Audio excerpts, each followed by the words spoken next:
My name is Jen Kunkel. Today's date is April 3rd, 2017. I'm interviewing Mr. Kyle Williams on the Ball State campus as part of the Ball State University African American Alumni Oral History Project. Welcome. Well, thank you, Jen. So let's start off with when and where you were born. I was born in East Chicago, Indiana in 1976. My birthday is February 8th. And East Chicago is a city that's pretty much built on the steel industry. So inland steel was one of the main industries in the town. And that's what brought my family to East Chicago from Mississippi. My grandmother's from Canton, Mississippi, and my grandfather was from Madison, Mississippi. So could you talk a little bit about your parents, who they were, what they did for a living? My mother, her name is Linda Frazier. Her maiden name was Linda Alexander. She graduated from Indiana University Bloomington in the Groups program in 1973. She graduated with an education degree, but she decided to go over to Illinois Bell in Chicago and actually work through the ranks there in that industry. She stayed there for 20 years and she retired from Illinois Bell and she went to teaching elementary school. And she did that until she retired 2 years ago, and that was definitely her passion. But she chose to chase the money. She decided to turn around and actually chase her true career pathway after she experienced a little time in corporate America at Illinois Bell. My father spent 2 years in the Air Force. His name was Arthur Williams, and he actually worked at Inland Steel. Inland Steel paid for him to get his bachelor's degree in engineering, and he actually stayed there probably about 25 years, and he decided that he would actually go and create his own company. So he is his own boss. Up until his death, he actually passed in August of 2011. And did you have any siblings? I actually have five brothers and one sister. I am the oldest son. My middle brother, his name is Arthur Jr. He was roughly 2 years younger than I am. So I'm 41, so he's 39. I have a brother named Keon. Keon is actually 36. I have a brother named Willie. Willie's 31. I have a brother named Adam. Adam is 27. And I have a brother named Javin. Javin's 26. My sister Rhea, she's actually 1 year older than I am. And could you talk a little bit about them and like your relationships with the five of them? Well, with my sister, being that she's the only girl and she's actually the oldest, it was definitely a coaching. She always coached and taught me how I should be with my other younger brothers. She's actually working over in Chicago. She's in the currently she's in the nursing field, and she decided to move from Hammond, Indiana, across the border. It's a small town called Burnham, Illinois, and that's where she resides with her 3 children, all boys. So I have 3 nephews from my sister. My brother AJ, he lives in Atlanta. He actually works for Turner Broadcasting, so like TNT. He's been with them for roughly around 15 years. He graduated from Butler in Indianapolis. And my brother Keon, he played football at the University of Toledo before transferring to East Delaware State, where he finished his college football career. And he graduated. He actually works in Indianapolis with children. He has his own business as far as mentoring and developing youth in the Indianapolis area. My brother Willie actually works hand in hand with Keon. He attended Goshen College. He's the tallest of us all. He's 6'6". So he actually had a college scholarship for basketball, and he has been working hand in hand with Keon for around 5 or 7 years. Adam is down in Louisiana. He's actually finishing up a degree at Grambling while he's running his own barbershop. And Javin graduated 3 years ago. He's actually getting a start in financial investments as an advisor. So were you particularly close with any of your 5 siblings growing up? I was extremely close with AJ and Keon because we spent the most time together coming up. I was kind of like their coach. I taught them how to play baseball, basketball, football. We had something called Biddy basketball in East Chicago. And when I got to high school, I was actually one of the coaches. So I spent the most time coaching Keon, and I did also actually coach Willie before I graduated from high school. And everyone enjoyed playing for me because we were undefeated. The 4 years I coached bitty basketball, I was the hottest team. Everyone wanted to play for me. I lost 2 games in 4 years. So we'll probably talk about it more in the future, but getting to my time at Ball State, at one time I did consider going the coaching route. Wow, okay. So were athletics a big part of your life growing up? Oh, most definitely. I played Little League baseball. I played basketball and starting in bitty basketball in 3rd grade to playing up until my 9th grade year. I stopped playing basketball and baseball after 9th grade to focus on football. So football was my biggest, I would say, love. I played linebacker, and I played a position on offensive line. And so when I graduated from high school, I had a lot of recruitment trips where I went around, I would say, the Midwest to several schools looking at the program to see if I wanted to perhaps play collegiate football. And I decided to go academic and come to Ball State, just for the mere fact of I weighed out, did I want to actually practice 4 to 5 hours a day and sacrifice that time? Or did I want to just focus on my academics to be the best student that I could be? And I chose to be the academic route. And when you were a kid, did you have any other sort of organizations or activities that were really influential on you? So like church or anything like that? Well, definitely with church. I was actually in the junior choir. I sang in the choir up until I left to come to Ball State. As an adult, I've been a part of the mentoring ministry, but also as a child, one of the organizations I was a part of was, the Boys and Girls Clubs was always a big thing in our neighborhood, and that was almost like a small fraternity of such in where we were from. And one thing I did is when I became 18, 19 years old, I went back to the neighborhood I was raised in, and I made sure I dedicated some of my time to help develop, and I trained some of the kids that are coming after me. So between kind of acting as a coach or a mentor for your younger brothers and being part of the Boys and Girls Club, do you feel like you had a love of sort of mentoring younger people from the time that you were young? Yes, I definitely, and I think some of that came from being the oldest brother. You have several younger brothers. There are several situations that occur. There are things you have to actually mentor them through, whether it be relationships, why they should get A's and B's, why it's important to always be obedient to your parents. We have several different conversations, and they respected my opinion, and they definitely, hopefully, they probably won't ever tell me, hopefully some of the impact I had on their lives is helping them be better people today. And could you just verify the name of your church for me growing up? Growing up, I grew up in the New Hope Missionary Baptist Church in Hammond, Indiana, where my grandfather was the pastor. And what was your grandfather's name? My grandfather's name was Reverend W.L. Frazier. And were there any sort of memorable traditions that you had as far as family or anything like that growing up that you remember? Yes, we got together on every major holiday. Every other year we had a family reunion. So we would go down to Mississippi, or we would perhaps go to Tennessee. Sometimes they would come up north, family come up north to Indianapolis. Then also 4th of July was always at my grandmother's house. Thanksgiving, Easter was my grandmother's house was the main focal point for their entire family. So my grandmother's still living, thank God. What's her name? Her name is Rosa Thornton.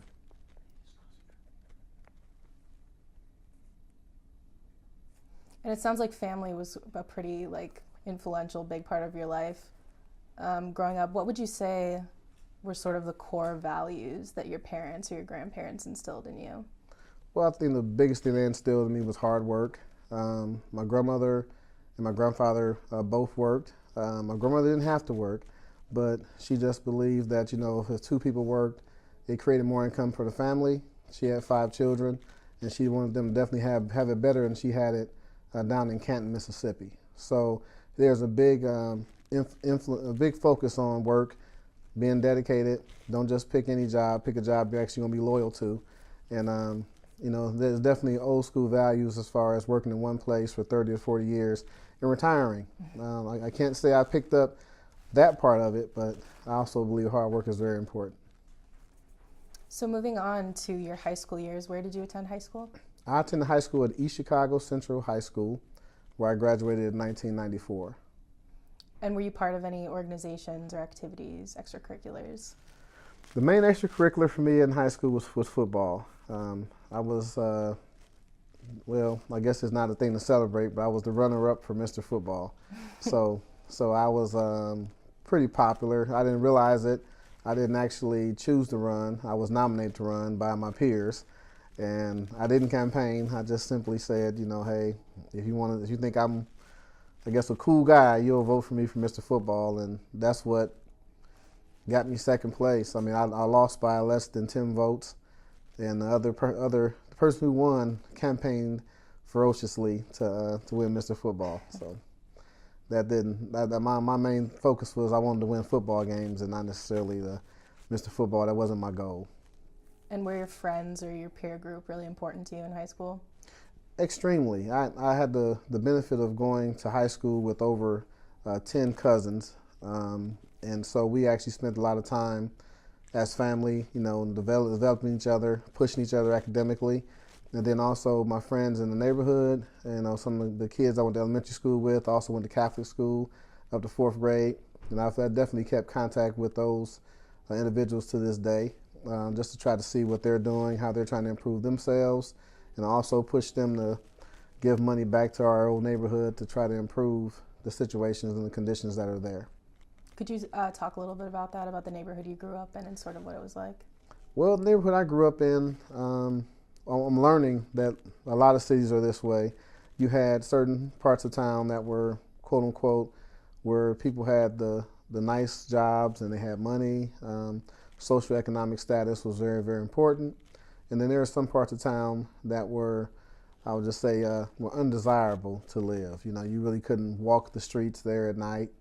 A lot of violence and a lot of other issues, and we kind of see them on the news every day, CNN, all the drama.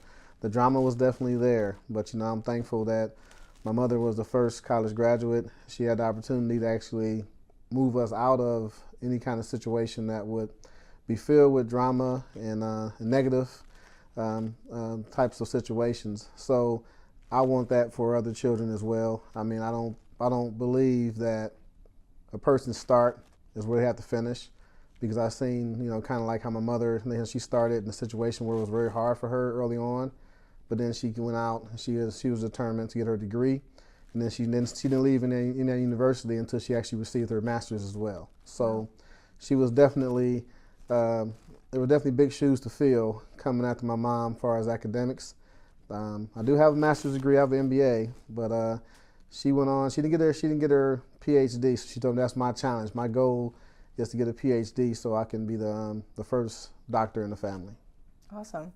And did you know, having a mom who pursued higher education, did you know that that's what you wanted as well when you were in high school? Oh, definitely. The first time I went to a college campus, I was in the 3rd or 4th grade. I went to IU, and she gave me a tour of the university. I looked around and I seen the different fraternities and the sororities, and asked a couple questions about what college kids did. Of course, 3rd or 4th grade, it wasn't really, it didn't really stick much. But I went back as a junior high school, and at that time I already aligned that I wanted to actually go to college, and I wanted to go to college in Indiana. I hadn't picked which university yet at that time. And what got you interested in Ball State as opposed to going to IU? I like a good environment as far as like you have your access to technology, because I'm a big technology person, and also I like just a homely feel and a very green campus, which IU also has a very green campus. But I just felt like, as far as the technological advances that were at Ball State, I feel like they were on cutting edge and they're moving in the right direction. And that was one of the things that lured me here to Ball State. And then also I looked at more so kind of like the story. And so the mother was a teacher. The going from a teacher's college to a university was kind of a big thing for me. And were you ever interested in education since that's what your mom I pursued? actually majored. When I started at Ball State, I started in business because that's where I wanted to, make lots of money and learn how to, balance, a checkbook and all those things. Not necessarily a checkbook, balance sheets, like, as far as business performance, profits, losses, looking at all those types of fun things. And then that's when I discovered that, I really like to coach and develop other people. So how about I change my major to education and then have a minor in coaching, and I can graduate from Ball State and go out and teach elementary school, coach the high school football team, and that was my goal. After about 3 years of school, I made that decision, and I did my student teaching, and I determined I might want to start and test out the business side first before settling in education. So I actually do have a degree. My degree is in elementary education, and it's kind of odd. I told my mom, like, you went out and you worked for 20 years at Illinois Bell. I said I may be coming to the point to where in my career, teaching may be what I do next, but I believe I want to be a professor. So getting a PhD is very important, so I can attempt to potentially come back to Ball State as a professor. As I get more and more gray hairs, if they'll let me, come into the gates here and try to start a career as a professor. That's one of my goals. It's on my personal life plan. Awesome. And what year did you graduate high school and start at Ball State? 1994. And so you majored in education. And did you say you had a minor in anything? Well, I started in you started as a business major. Then I majored in education. I had a minor in coaching, and also had a minor in computer science. And how would you describe just sort of the overall feel of campus and your experience on campus when you came here? Well, I love Ball State. I mean, I feel like we're all family when I was at Ball State. No matter what part of campus you want to get to, I didn't really feel like it took a long time. I feel like the resources and the assistants at Ball State were great as far as like counselors. You always can walk down to Lasina Hall and get any kind of financial help you needed if you had questions. So I really thought it was a great environment. Sports. I went to school for 4 years at Bonzi Wells, so I mean we had a very, very good run as far as a basketball program back then. I joined the college fraternity while I was at Ball State, and since I changed my major, I ended up spending 4 years on Ball State's campus as a member of that fraternity. So during that time, I also had a chance to mentor some younger members, opportunity to work with NPHC, National Panhellenic Council, as the vice president, and I also had an opportunity to work with Black Student Association here on campus. So it had everything I needed. Had diversity, had several different cultures. One of my roommates at Ball State was from the Netherlands. Wow. So you can't get much different than that. And we got close enough that he looks forward to me bringing cake and pies back from Thanksgiving, and his mom made the best homemade cookies. I mean, they were a little different than cookies that you'll get here in the States, and she would send me my own personal batch. So that was special. Awesome. So could you talk about you were part of Omega Sci-Fi? Yes, ma'am. Could you talk a little bit about that? Why you decided to join? Actually, I did a little research on Omega Sci-Fi prior to joining. I have an uncle who plays at Omega Sci-Fi at Purdue University in 1991, so he's only 5 years older. He's a very young uncle. And I also have a cousin who became a member of the organization over at Northern Illinois in 1980. So I didn't take their word for it. I researched the organization. I looked at what they stood for. The cardinal principles are manhood, scholarship, perseverance, and uplift. And Langston Hughes, Michael Jordan, Charles Drew with blood plasma, those are all members of the organization. And I just looked at, not only was I interested because of the culture that was already with the organization, I looked at it as I'm a resource, and the organization if I actually joined the organization, I would actually improve the organization by me being a member. So I didn't really sought out a group that I felt was complete. I sought out a group that I felt like me coming in and serving would actually help that group overall. And could you talk about, you mentioned being sort of a leader or a mentor within your fraternity. Could you talk about that? Yes, I was the president for Omega Psi Phi my second year on campus, and then the third year I was we call it the keeper of records and seal, which is secretary. And when new members would come in, those two positions were very, very influential in looking at academic performance, coaching new members to maintain academic standards. For 2 semesters actually 3 semesters in a row before I graduated, we had the highest GPA on campus of any college fraternity. So that was something I held very, very near and dear to my heart, and that was one of the biggest accomplishments I believe that we did as a group. And so you have to also get into, like, again, relationship issues, like I said, academics. Sometimes you have some family incidents that would occur. Unfortunately, some folks have things that happen, so you have to actually be there, be very supportive of your younger brothers. We call each other brothers. Support them and to develop them, and then try to actually be the most you can. But the biggest thing I'd always tell all of them is the desire to achieve has to come from within you. So you first need to identify what you can actually pursue and create a desire or a hunger to complete. And once you do that, then it'll be an easy task for you.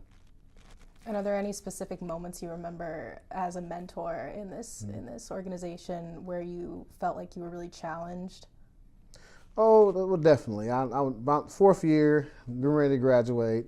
You kind of forget a little bit of how it's like for a new member who's never been a part of an organization before. Because at this point, I had a district role, so I was not even working within the state. I was working within the 5 states that are within our district, and the new members would come along. My role on campus, I was no longer a president or a secretary. I was more so the vice president of NPHC, so I was kind of detached. So just creating a connection with the new members, when I was that time 23-year-old, and they're coming in 18, 19 years old, and it was a learning experience. I learned a lot about management, so it actually helped me. I went to Enterprise car rental, so I started working at Enterprise within the year of graduating from Ball State. That experience helped me there to just realize differences. Even though we're very, very close in age, I'm Generation X, and so I was born in 1976. Generation Y started in 1980. So there was like a drastic difference in expectation and culture and entitlement. A lot of things changed in those 4 small years in between 76 and 80. It's kind of phenomenal. I look back at it now at 41, and it's still apparent that there's a slightly little difference in Generation X and Generation Y. So you mentioned that you were vice president of the National Panhellenic Council. Could you talk about what that is and what your duties were? Well, the National Panhellenic Council is basically the Divine Nine organizations. So it's 5 African American fraternities and 4 African American sororities, and they basically meet as a council, and they kind of govern how we should do things on campus for say semester to semester. Someone from the Office of Student Life, typically assistant director, is also a part of that council, and there's probably one other person from the Office of Student Life. So they'll decide when you have parties, when will we do, say, a welcome to Ball State barbecue at the beginning of the year in August. Just do some planning. It's like another level of leadership, and you take the feedback from that council back to your local chapters. And you mentioned that you chose Omega Psi Phi because you thought that you could bring something to that organization. What do you think is the most important thing that you brought to that organization? I think one of the biggest things I brought to the organization was just a relentless work ethic, because there's always several different tasks that you get. Like say, Office of Student Life may want an updated Constitution and bylaws. You can take 2 months to do that, or you can take 2 or 3 days to do that. And my mentality was, let's get it done as soon as we can, because as soon as we take care of that business, we can get on to something else and continue to grow. And then also, I was very big on getting out into the community and mentoring. So we went to the Boys and Girls Club of Muncie. I don't remember the address. I know it's on the other side of town. And we also did mentoring, a Big Brother, Big Sisters program. And we also did some after hours tutoring. So I have some bright young men that came in after me. So we actually did some very impactful things in the community, as I expect the current members to do now. So I'm the chapter advisor for the campus now. And working with the Boys and Girls Club, did that play any sort of role in switching your major from business to education? Actually, it didn't. The biggest thing that played a role in switch from business to education was just thinking back to coaching Biddy basketball, coaching my younger brothers, coaching the kids from the community that I was from. Those are the biggest factors. And since you have such a love of coaching throughout your life, were there any coaches either in childhood or in high school or anything like that in sports that really stuck out to you that you remember? Oh, definitely. I had a Little League coach. He was very driven. He never quit. He had actually been coaching Little League for 30 years. He didn't Do you know remember his name? His name was Ken Mobley. And Coach Mobley did not have a car, so he walked everywhere. So he would carry 15 bats and I don't know how many other things, about a 2-mile walk to the stadium. And that dedication was that work ethic. You couldn't duplicate it. And as a kid, you didn't realize what you were seeing. It was something I looked back upon when I got to high school. Then as far as junior high school, Coach Borum, B-O-R-O-M, Coach Borum, he actually was very motivational, very directional. You get into a more strict, direct type of coaching style in junior high school, and he was great for that. And I mean, I actually stayed in contact with him up until the last 4 or 5 years, where his health is starting to decline. So he's hard to talk with him now, but he definitely was all about the community, working hard, getting good grades. And that's what he said he liked the most about me. He said I had A's and B's, and he just thought the world of me coming up, because he's seen my work ethic. High school, most impacted coach was my high school football coach, Dave Vigofsky. Coach Vigofsky actually coached college football before coming to our high school as a head coach. And he took a program that had never won a sectional, and we ended up going to a regional championship. And when I say work ethic, it was another level tier of work ethic and expectation. His thing was, you need to have goals and need to have expectation to meet those goals. And I think that high school football is one of the reasons I succeeded as well as I did at Ball State, because it just created a culture and a desire for winning and winning the right way, having a good plan, having a structured plan, being team oriented. Don't think everything's about yourself. You also be willing to sacrifice yourself for your teammates, and that's something that I think a lot of children should have the opportunity to experience. Awesome. So you mentioned you were also a member of the Black Student Association. Mm-hmm. Could you talk about why you decided to join that and sort of what that entailed? Well, I'll be honest. Before I came to Ball State, East Chicago is not a very diverse place. Mm-hmm. I mean, East Chicago, my high school was 99% minority. So only 1% Caucasian, 99% minority. Coming to Ball State originally was a little bit of a shock. So it gave me a group I could go. I didn't actually hold any offices with BSA. I was just like a participating member. And it just gave me something, or gave me peers that I could reach out to before my comfort zone expanded. Before I left Ball State, I mean, it was no longer a shock. The shock was the first 2-3 weeks of just coming to school, like, oh my God, So I got over that, and also I was on the campus on the resident assistant or resident hall. In the resident hall, your freshman year, you have volunteer. You can volunteer to be a hall, I think, representative. I did that as well, along with being a part of BSA my freshman year. That just kind of brought that to my memory. And I was also a resident assistant while at Ball State. At which residence hall? Beeman DeMont. So you mentioned that coming to Ball State was sort of a culture shock as far as it being a lot more diverse. Do you feel like relations were sort of positive on campus when you got here, or were there some issues? I think they were positive. It was just more so just getting accustomed to something that's out of your comfort zone. And I think there's a little bit of that for most of the students that came, because you look at Indiana as a whole, you have pockets of, you got a very diverse area here. You have a lot of other areas that are like very, almost, I would say, like segregated throughout the state.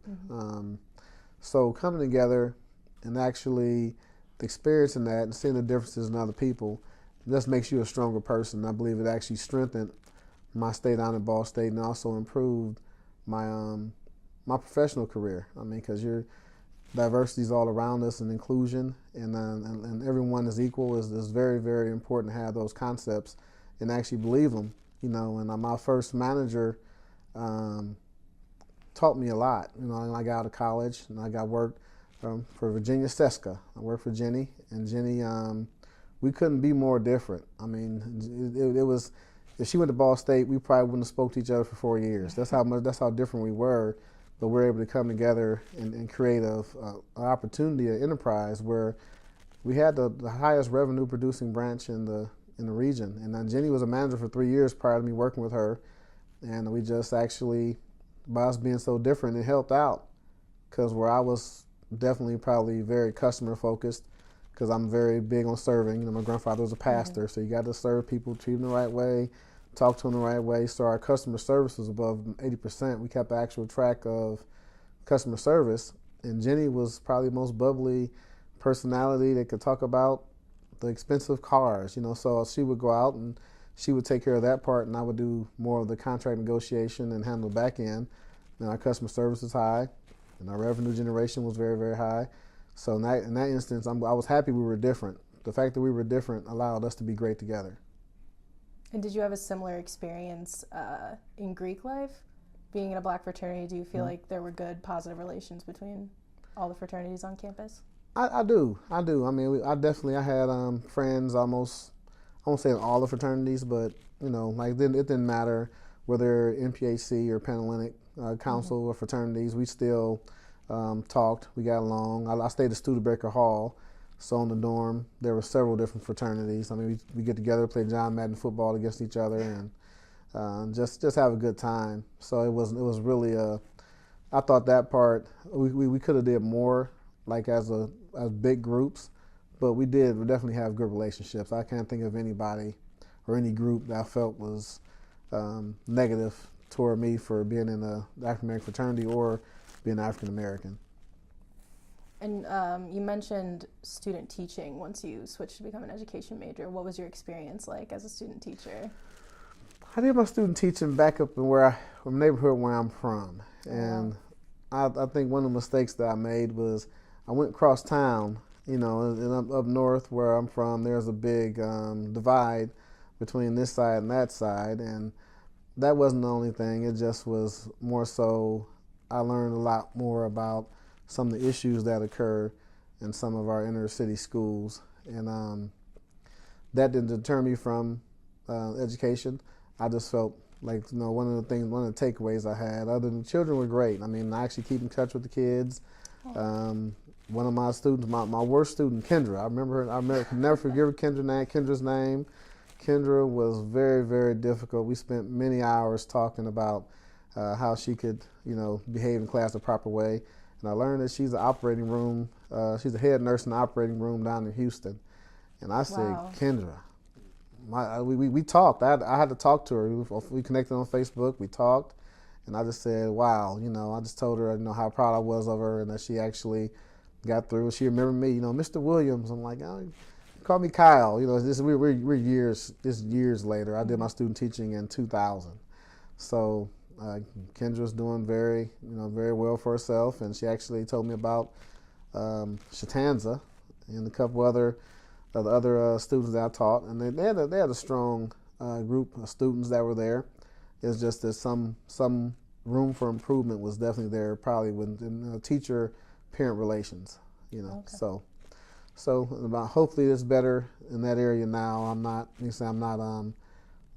really up to date with in 2017 how things are going at that elementary school, but up was the only way it could go, really. Could you talk a little bit more about sort of the problems that you saw in that community and in that school district? Well, it was there was some parents who were just not engaged and involved. So basically, you would meet them when their child had, say, 3 unexcused absences, or when there was a negative grade given, so they were going to be at risk of flunking. There's some parents really wouldn't show until the children just were doing no work, and they're going to be held back a grade. And when they showed up, it wasn't what's happening. It was more so, why are you not passing my child to the next grade? Well, they're not doing their work. Well, why are you not passing my child to the next grade? So there was a disconnection where it probably would need some kind of advocate to go out and be between the parent and the teachers, because information was going home electronically as well as paper record, and there was no follow-up or follow-through coming from the other side. And what was the name of that school, just to verify? Carrie Gosh Elementary School, East Chicago, Indiana. So then after you graduated Ball State, you went to work for Enterprise, you said. Mm-hmm. What was kind of the deciding factor of not pursuing education and going into business instead?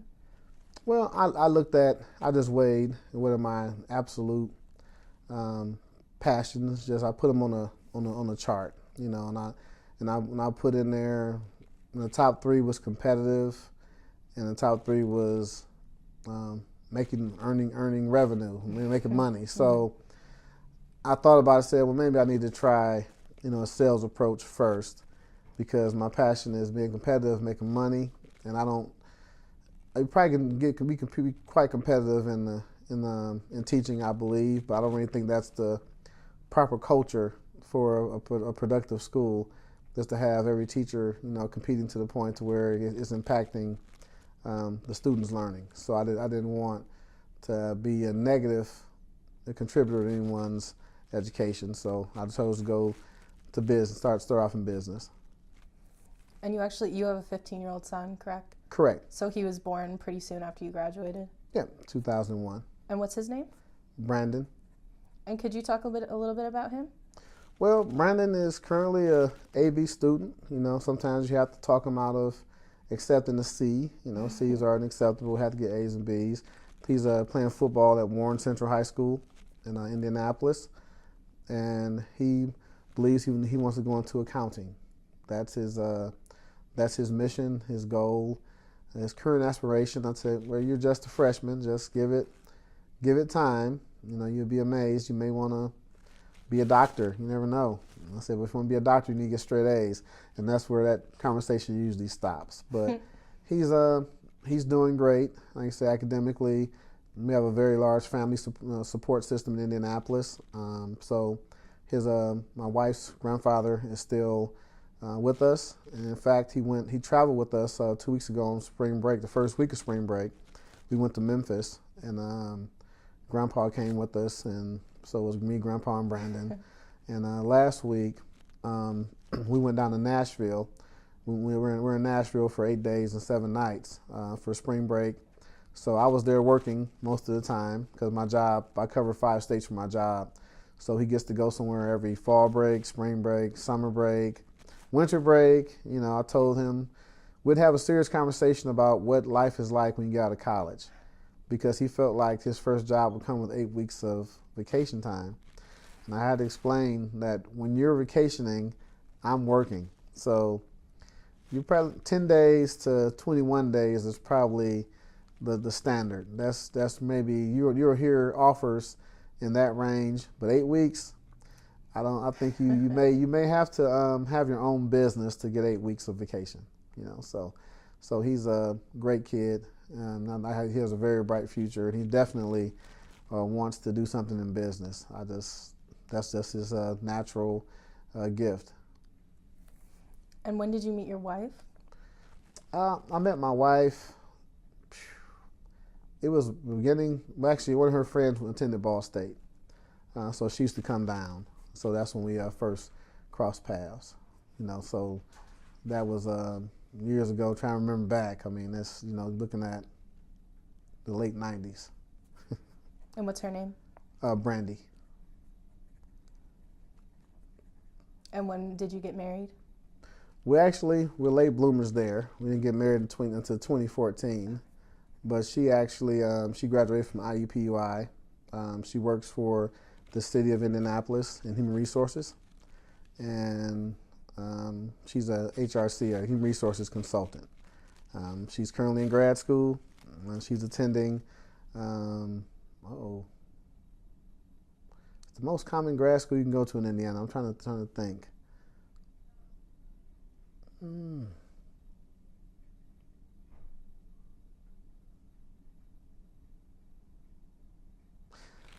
It's not IUPUI.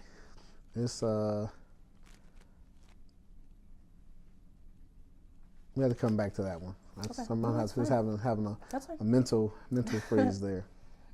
So your first job straight out of Ball State was working for Enterprise.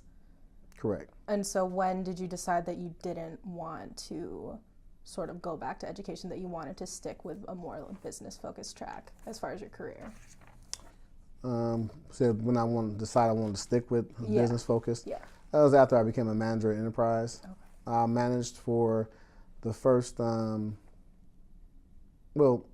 became an assistant manager after a year, and I became a branch manager after my second year, and I managed for 3 years there. And I knew that just kind of that track was where I wanted to be. Maybe not in management, but I enjoyed selling, actually interacting with different people every day, being more of a consultant than really a salesperson. Because the roles I've had since I left Enterprise, I don't really go in and kind of give what I would call an elevator speech. I kind of go in, find out what an account actually wants, desires, what would make their life easier, and I try to create a tailored message that addresses that for them. And then what did you move on to after that position? I went to Eli Lilly and Company as a pharmaceutical sales rep. I sold a product for osteoporosis, and I also sold a product for this is Cymbalta, so it's kind of like for depression, but it also has some contraindications for reduction in pain. So the osteoporosis, we looked at it more like osteoarthritis type pains being addressed. And then did you know that you sort of were interested in medical sales and stuff like that in the business track, or did that just sort of fall into place? Well, there's like a natural transition from enterprise to pharmaceutical sales. I learned about that after my first year. The first time I interviewed with Lilly was actually my second year at Enterprise. I didn't really know much about the industry, so I applied for a position that required 7 years of experience, where I had none. I actually got a phone interview, but that was as far as I got with that, so I just kept my head down and kept working at Enterprise and really didn't look back until a recruiter contacted me at around the 5-year mark with the Enterprise. Okay. And then you went to work for Hospira. In the medical industry, getting from pharmaceutical sales to hospital sales is kind of a promotional track. I had the opportunity to go work for Hospira, which was once a part of Abbott Laboratories. It actually has we would say we were the market leader for generic pharmaceuticals. I had 200 different pharmaceutical products that I sold, along with disposable consumables. So that opportunity was just such a good opportunity for training and development, get into actual management of different hospitals and accounts, and that kind of merged my experience I had with Enterprise with what I learned at Eli Lilly. So I just said, hey, this is a good opportunity to get out there and do something different, and that's one of the main reasons I went for Hospira. And you were actually pursuing your MBA at Bethel College during this time, correct? Yes. Could you talk about your decision to pursue that and what that sort of entailed for you? Well, to pursue an MBA, I feel like it would help me with actually understanding business concepts from a high level. So that's one of the main reasons I went for it. It was a challenge doing that while working full time, but I think that it actually helped me to focus more on my job as well as focus on grad school. It's kind of an odd situation where an increase in organization and focus actually helped my performance on both ends. So I recommend an MBA to a master's degree to any person that's out there as a professional. I also think you should work a couple years in your field prior to getting the MBA or a master's degree, because then you're actually learning what you're trying to master. And then what was the curriculum like? Was it challenging for you to balance, family and a full-time job and school? Oh, definitely. With far as the increase in organization, it actually helped having the hospital sales job, because you spend a couple of days at home kind of planning and looking at your territory and seeing how you could actually help your customers. So from that part of it, that aspect, it actually was a very positive thing. Looking at it with the family, my family was very, very supportive. They actually helped me to, study, like, my wife would proofread my articles and my different term papers and different papers I had to write. We actually would go to certain courses, like I had courses I had to attend on Saturdays perhaps, and she would come in, and that's one of the things that actually motivated her to actually go and get her degree as well. So hers is more of a human resources focus. So, it's an MBA, but it has a HR focus.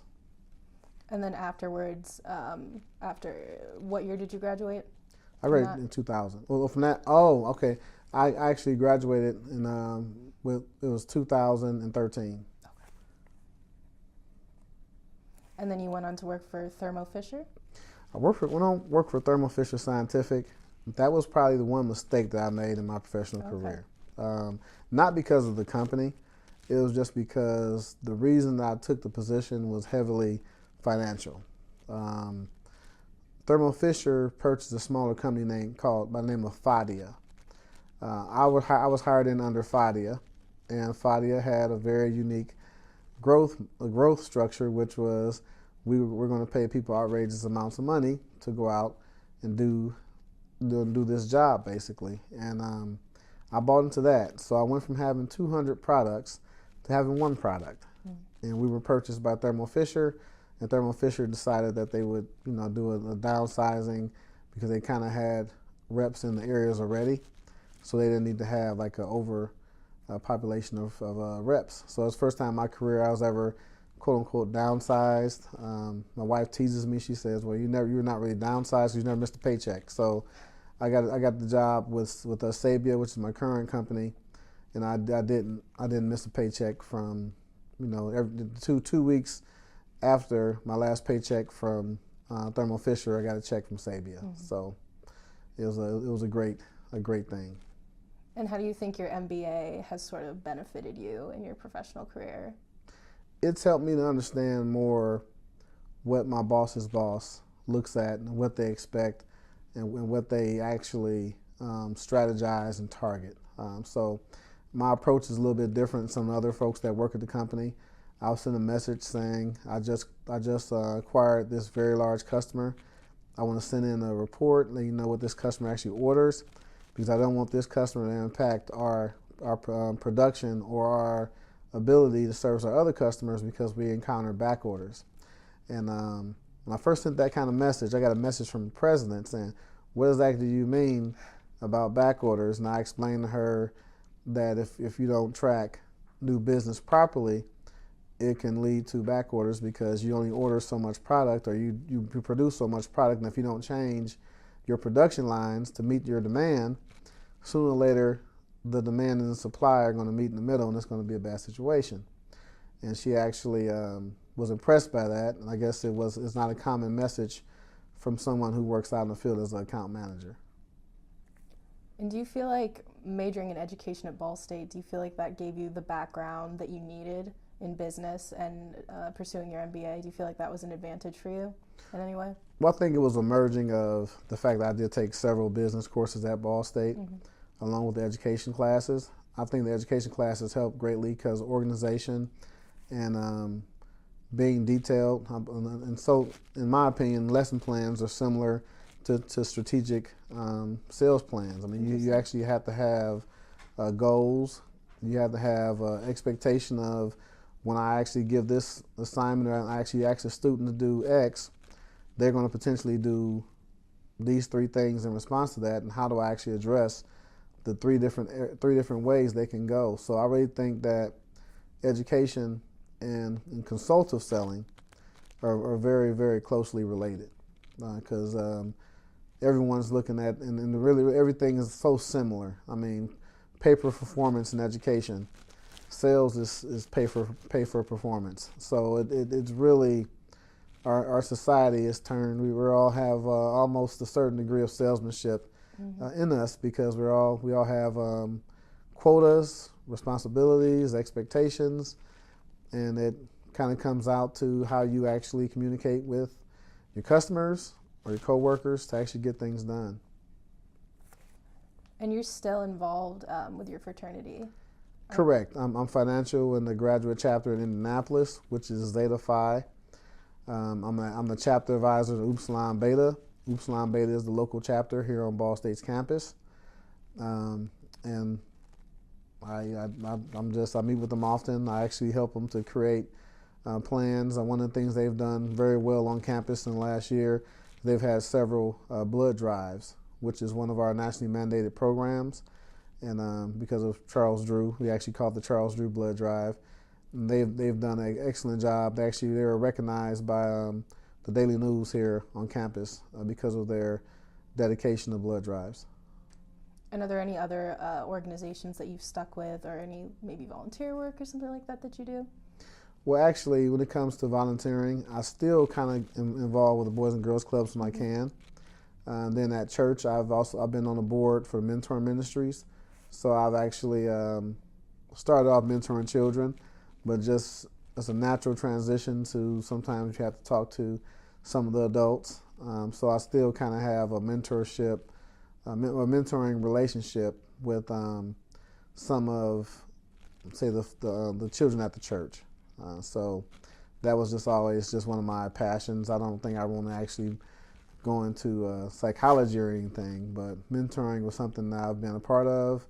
And I think it's very important to receive mentoring. Like, I have 3 or 4 mentors myself, so it's just always been consistent as far as volunteering. One of the things I've always done.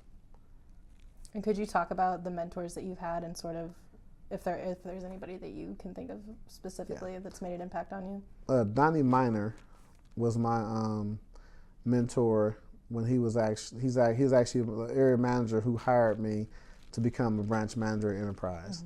And he was the first person that sat me down and looked at everything I'd done professionally and told me exactly, what his expectations were and what he feels that some of my expectations should be, and I think that candid feedback really helped me to go a long way professionally.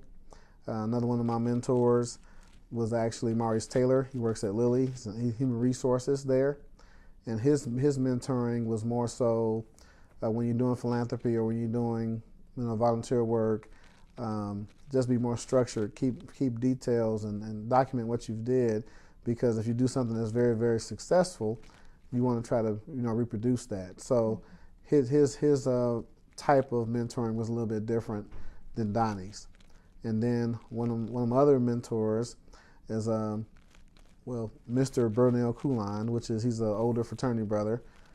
He played at Tuskegee in 1950, and he was a very, very intense. And man, he's serious about, if you're really true to being a member of Omega Psi Phi, you should be a cut above the rest. I mean, straight A's don't impress him. He says it's all about results. He said you have to go out there. He said once you get straight A's, you need to get the job that goes along with those straight A's, and you need to execute in society. He doesn't believe that you shouldn't have anything negative being said about you, because you should also be an upstanding Christian man. So he was very, very intense, and he was very he impacted my life greatly, meeting him as a 20-year-old. And at that time, Brother Coulon think he is in his late 50s then. Right now, his health isn't the best now, but he's definitely, he was a past grand president for the fraternity, and he lives in Indianapolis. So he's always, he doesn't forget much. He still tells me about what happened in 1971 as if I was there, so Brother Kuline is definitely a strong mentor. And of course, I would have to throw my mom, and my dad in there as well. That's the foundation that you leave from as a child, so if your parents don't set you up in the right direction, that's important. So you're right. Good. Okay. And so looking back on your life and your achievements and everything you've done as far as your education, your career, your family, what would you say that you're the most proud of? I would say I'm the most proud of actually getting a degree from Ball State. Following my mother's footsteps and being a college graduate is very, very important to me. She was the first college graduate in her side of the family. And in our generation, me and basically all of my brothers except for one have graduated. And I've also had another 7 cousins who are impacted by her graduating who've actually graduated. So the number of graduates we've had is kind of hard to count, in my generation just because of her leadership. And is there anything else you'd like to discuss that I haven't brought up yet, or that you would want anyone to know who's going to watch this? Well, I think that one of the most important things is that we actually create a culture for education with our youth. And start that up early, like elementary school, getting the expectation of going to college, talking about colleges. I've taken Brandon to 7 or 8 different colleges before he even got into high school, just to give him an expectation and a desire for what he will want to do in the future. Okay, well, if that's it, on behalf of the Ball State University African American Alumni Oral History Project, I'd like to thank you for your participation. Thank you. Thank you.